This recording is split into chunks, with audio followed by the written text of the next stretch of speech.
ستاسو ټولو ډېره مننه او د دلته سټیج ناست مشران او ستاسو ټولو ډېره مننه کوم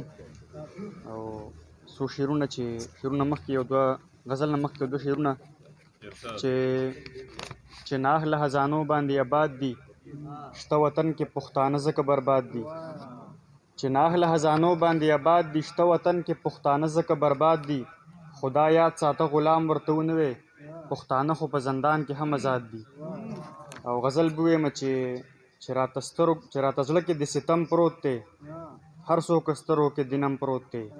یو د غربت له ویرې ګام نه اخلم بل راته ځای په ځای کې بم پروت دی مننه یو د غربت له ویرې ګام نه اخلم بل راته ځای په ځای کې بم پروت دی ځوانه موبایل یې څومره ښه جوړ کړی خراب تراب درنه قلم پروت دی ځوانه موبایل یې څومره ښه جوړ کړی خراب تراب درنه قلم پروت دی خیر که بم نوره تباهي وکړله ولې میرات پکې ادم پروت دی خیر که بم نوره تباهي وکړله ولې میرات پکې ادم پروت دی ستا په تخلیق مې اعتراض نشته دی چاته مال زیات او چاته کم پروت دی قراره شعر کې د شوخي ځکه ده چې درته غېږه کې صنم پروت دی او یو غزل به لویم بیا اجازت غواړم چې مال یې نوم راکړی تور دی ته پې نه پوهېږې چې یم پښتون مې رور دی ته پې نه پوهېږې